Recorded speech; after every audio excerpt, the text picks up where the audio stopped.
identifiably Jewish.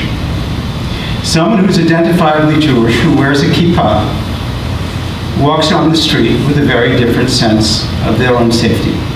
And I think that's a very important thing. If a Jew can hide, then their concerns are more mitigated. But if a Jew is walking around with a kippah, they have an honest and credible reason to be worried. If a Jew sends their child to a day school, you can't help but ask the question, is that a safe thing for me to do? Is it safe to be in a public school? That's another question. And it's another question, is it safe to be in a public school? In other words, what you have is not a French populace that's turning against its Jewish people necessarily, but a climate that is increasingly less hospitable. And that raises very practical services. I know there was a survey, you probably know more about this than I do, in 2013 by the EU that suggested that I think it was 40% of Jews at the time, maybe it's changed now, were contemplating emigrating at the time. If I may add slightly, it's a big number. Also 78% of French Jews were from this, I believe the EU Fundamental Rights Agency conducted the survey in 2012, and 78% of French Jews, I believe specifically, were concerned about the rising threat to them. Well, I'd like to know a lot more about that survey because it's very hard to figure out. First of all, it was done by a Sephardic organization, and I'd like to see the questions. I'd like to see who answered. So, okay, that's one thing. You know how many French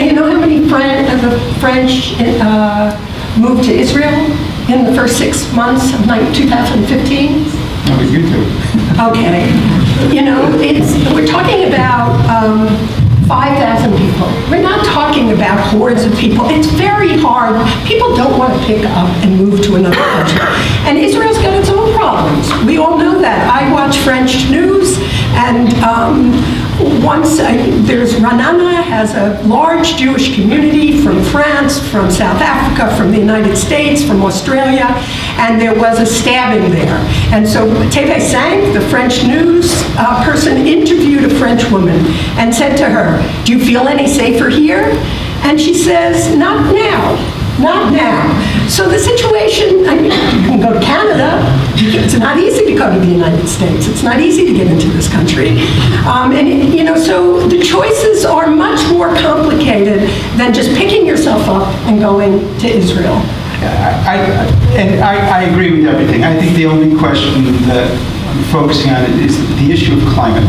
Yeah. And what people are perceiving and what they're thinking and the degree to which those concerns are realistic, and so I think that there is 5 years ago, most Jews, I think, in France felt like they were French and they were safe. Now a set of circumstances that are arising that are separating Jews and making Jews once again feel as if they're exceptional and not in a good way. Yeah. Would you? And following this, we can open the panel with questions. Thank you. So, I'm not French Jew, but I would like to share with you what is that climate that Rob was speaking about, and how does it affect on other people. So, can we see the second slide? In July 2014, I was in Paris and I decided to do something that my mother really didn't like that I did. I infiltrated inside an anti-Israel rally. Now, that rally was taking place in the central part of Paris, in the Square of Republic. So, I spoke there with people. So, there are different people. Basically, we call the organization the Red-Green Alliance. Red, radical, left, communists, and so on. Green basically stands for the Muslim activist groups. Now, immediately you can see that the people there are very Muslim-oriented, with burqas, women with burqa, men from certain communities, and so on. And let's go to the first slide, please. Okay. Yeah. And the first one? Okay. So, and I spoke, because I speak Russian, I spoke with the communists and asked them, listen, you can see the messages here, and you can see one of the pictures. You can see the Prime Minister of Israel depicted as a vampire holding a jug with the blood, right? And just not, so nobody will miss it. He has Magen David, so it's quite clear what the message is. How would you feel if that was happening in the most central part of your city? Now, so I spoke with the communists, asked them, in Russian of course, so how do you guys relate to these guys? You see, the messages here are totally anti-Semitic.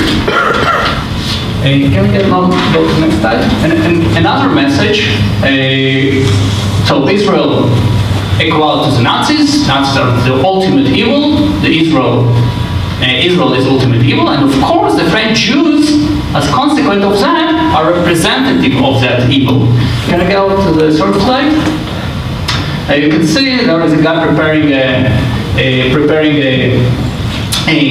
sign for Leikind. So the commanders of what's going on in Gaza are Israel and Leikind. Leikind is the Council of the Jewish Communities in France. Then the partners are the UN.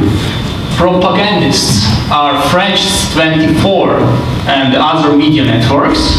And subcontractor is, in the middle you can see the French president. Now, the message is Jews control France. And when I ask communists how you can relate to this when you stand for human rights, and I said, listen, I'm also part of the Communist Party in Russia, that I also stand for human rights, how you can cooperate with these guys, and they told me, listen, we don't choose our allies. And that's how you have a huge rally with these signs, big masses supporting these signs, and the police is doing nothing, even though this specific rally was not authorized. Now, where does it put me as a conclusion, because we spoke about what people should do? My answer is Israel is totally different. I'm sorry? My answer to that, Yes. into the situation as Israeli, as a Zionist, as a proud Zionist, is totally different. I don't need any favor from a French police to do anything. I have my own country and I will defend myself. I don't need anyone's favor. We have this for thousands of years. Didn't we learn anything from history? Okay.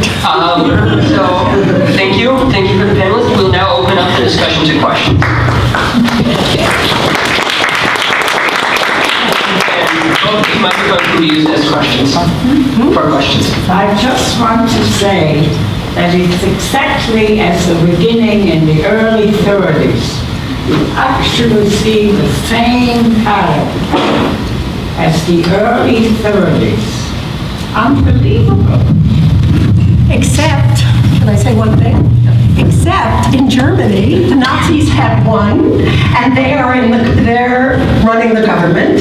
And in France, you have a socialist government. And just to say to you, there are a lot of French Jews who are very proud to be French, you know?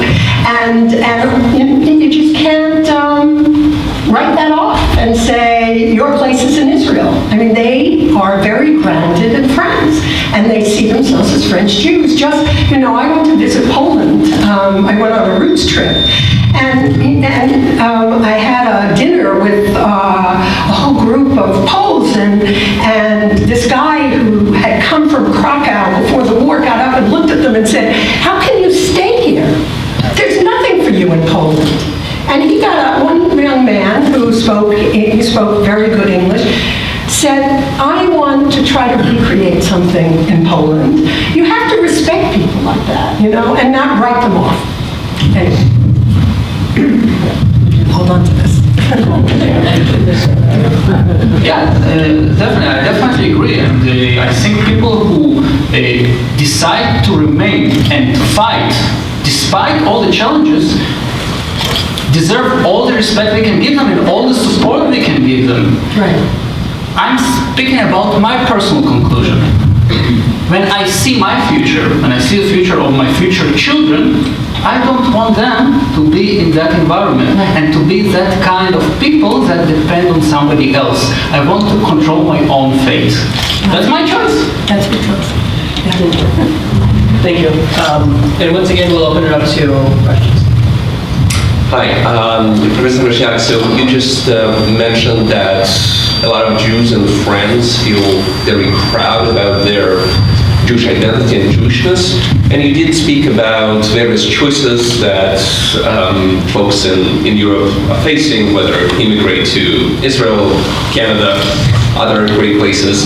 But I wonder to what extent three of you can talk about the effect of current environment on European Jews' identity, to what extent what's happening on the streets actually galvanizes the Jewish community, the Jewish establishment, the organized Jewish world, or, on the contrary, forces people to assimilate even further. I think, understanding the degree to the impact is actually something that's not a simple question. You really have to study it. But it's very clear. I'll just give you my own family. I have an extensive family in the UK. One of my cousins is a rabbi. All of my cousins have gone through Jewish camping and every kind of youth movement.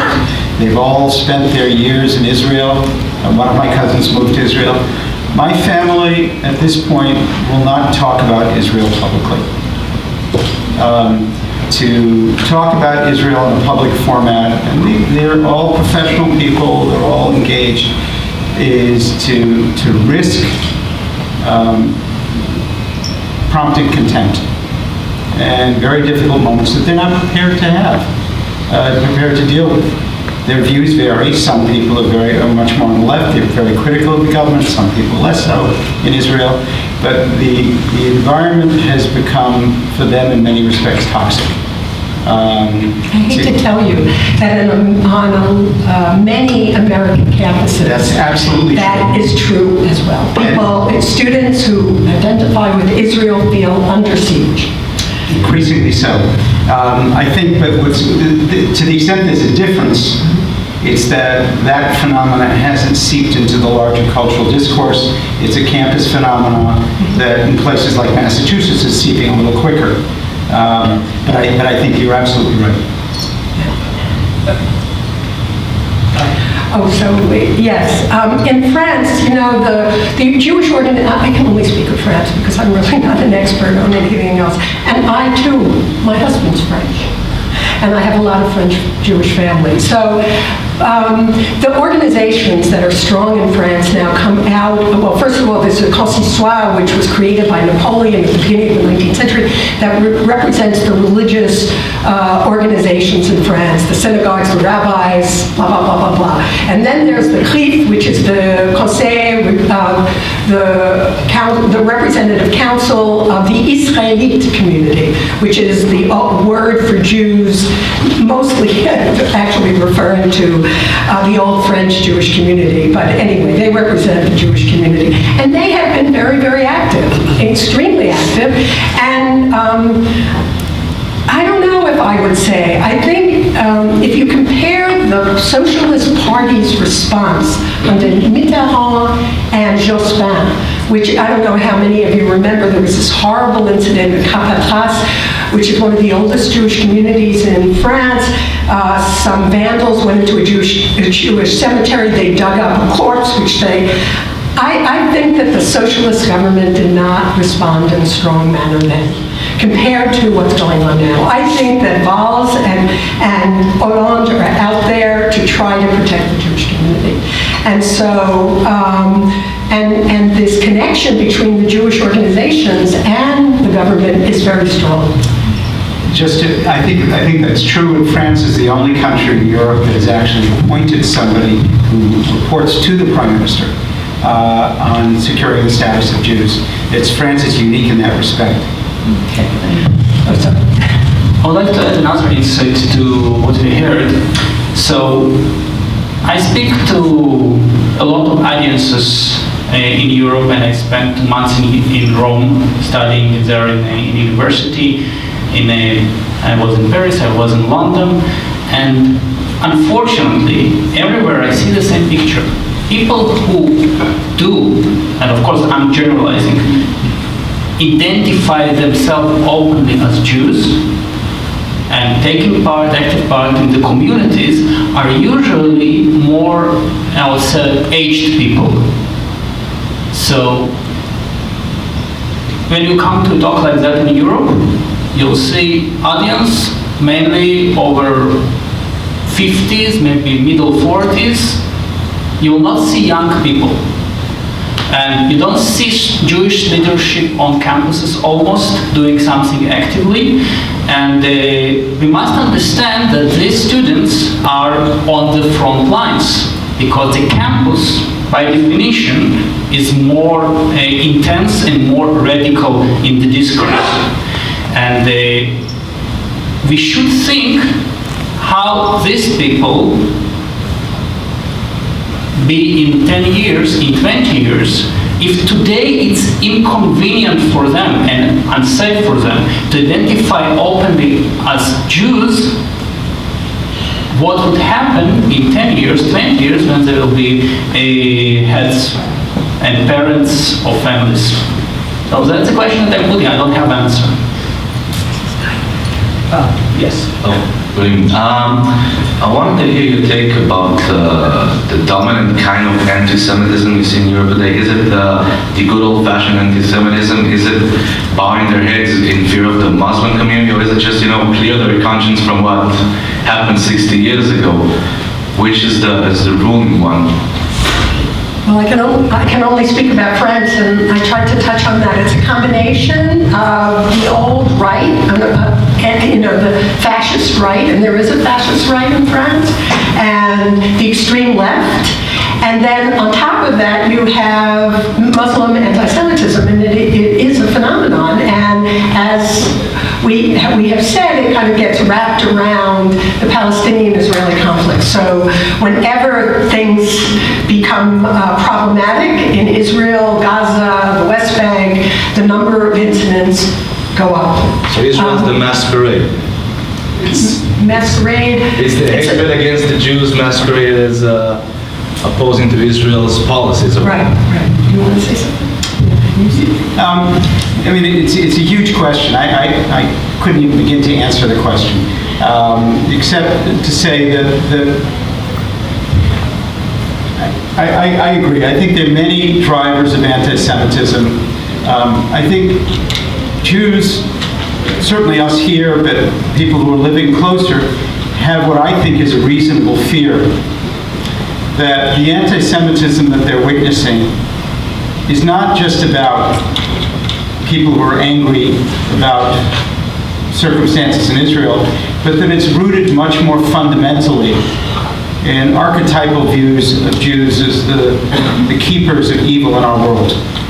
There's a guy at the University of Chicago, David Nierenberg, who you're familiar with the book.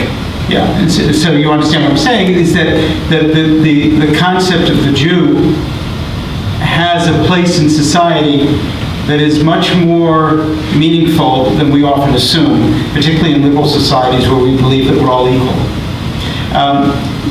That being said, I think it's important to recognize that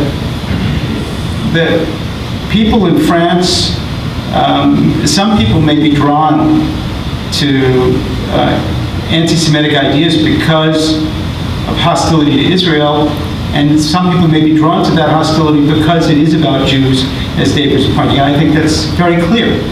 At the same time, we have to note that there isn't a mass movement, as I understand it, in France or in Germany, where people are embracing these historic anti-Jewish ideas. What we are seeing are some very, very visible demonstrations of it that are becoming increasingly frequent by very well-organized demographics. And that is becoming increasingly consequential, and one has to begin to wonder at what point it begins to have electoral meaning in that area. I'd like to give the floor to the next question once again. We'll allow you to answer, and just so there are a lot of questions. Okay. Yeah, the main question that I want to ask is not so much about what the situation is as to what we can possibly do to fix the situation.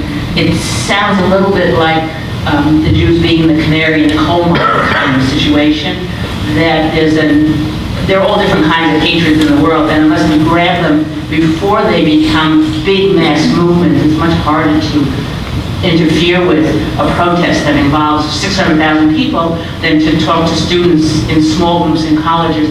And so I think that it's not just in Europe, that's what we're concentrating on here. Obviously, students on campuses in the States are having difficulties also.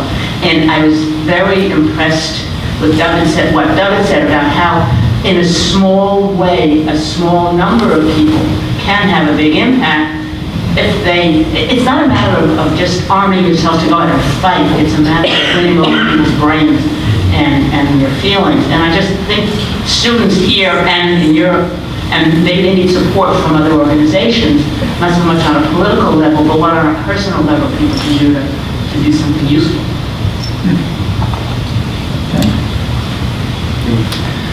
So,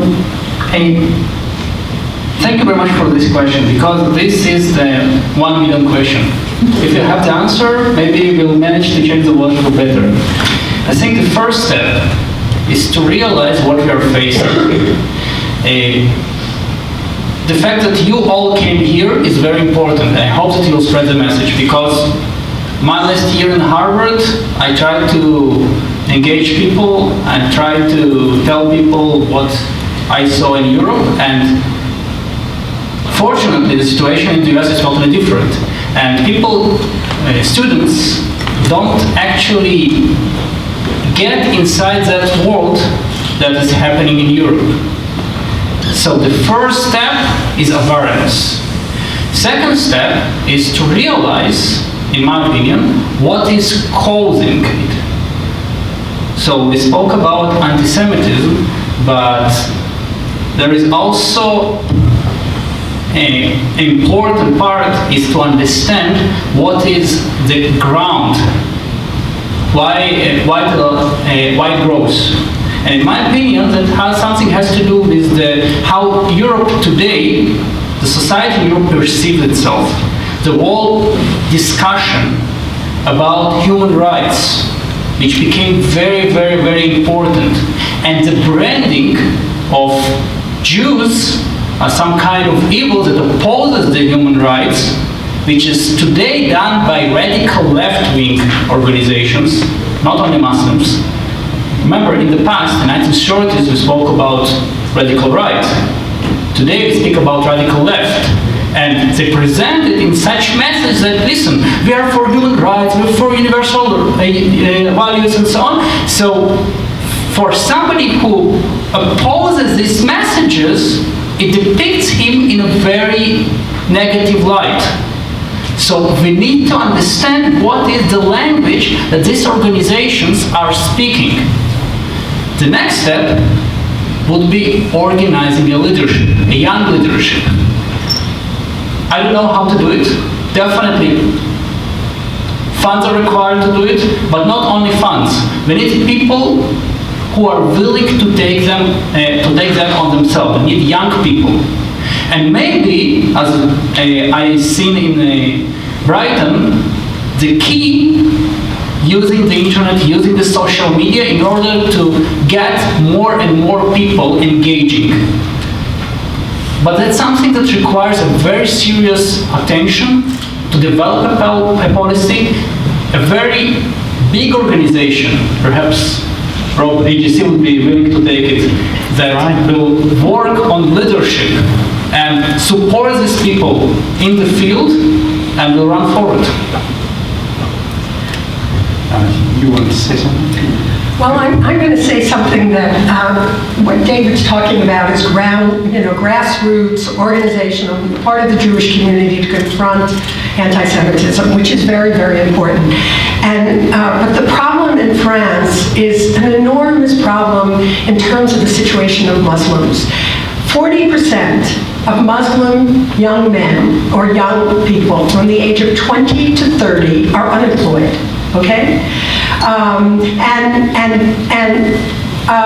unemployment for the rest of the population is double what it is for the French.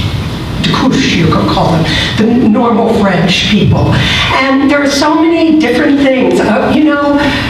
France, if you send your kid to a public school, and you're an Orthodox Jew, there's school on Saturday morning, because on Tuesday afternoon, kids went to catechism classes. So there are no classes on Tuesday afternoon. Now, the bottom line is that the French government was very unwilling to recognize other holidays, Jewish, Muslim, Sikh, whatever. And there has to be on the part, and this is something that none of us can do, there has to be on the part of the French government an attempt to integrate this community. Because the situation in the suburbs is dramatic. I mean, it's terrible. And so this frustration spills over into anti-Semitism. Now, I'm not a fool to think that if the situation changed, that anti-Semitism would disappear, anti-Israel feeling would disappear. But I think that the level of anger and frustration would go down significantly if their problems were addressed. So I think that's 100% right. It's a very important message. This is complicated. And I think your question dealt with the whole issue of activism. My organization operates on a political level. So we engage with government leaders, we engage with NGOs, we create a variety to try to mobilize activity. But there are, in Europe, a whole range of grassroots organizations. The problem that we find, I think, is that many Jews today are facing a situation which is very, very difficult, and that is the branding of Israel, and by extension, the branding of Jews. The United Nations UN Human Rights Council passes more resolutions against Israel each year than against all the countries in the world. Today, Saudi Arabia is the chairman of the UN Human Rights Council. It's a joke, but there are specific implications here. Israel was sanctioned by UNESCO a month ago. Now, and Israel is the worst country in the world for the preservation of World Heritage Sites. At the very time that World Heritage Sites are being destroyed, forget about Iraq. Syria or Egypt, just by sheer neglect, and the list goes on and on and on. But part of what's significant about this is that the notion that Israel, and by extension Jews around the world, are now being branded. And this isn't just happening by hazard. It's actually part of a very concerted campaign that has a number of sources. How many of you have heard of the Organization of Islamic, I think it's now the Islamic Cooperation? Okay, it's the second largest NGO in the world. And they do many things, and many important things, and many good things, and there are interests that the Islamic world has. It's not an organization where everybody cooperates, but it's very important to understand that the demonization of Israel is one of the central agendas, and frankly, it's one of the few things that you can get the Arab world, and much of the Islamic world, to agree on and organize around. It has become a motif that has gathered momentum. Today, you don't have to talk about what happens between Israel and the Palestinians. All you have to do is say the word occupation.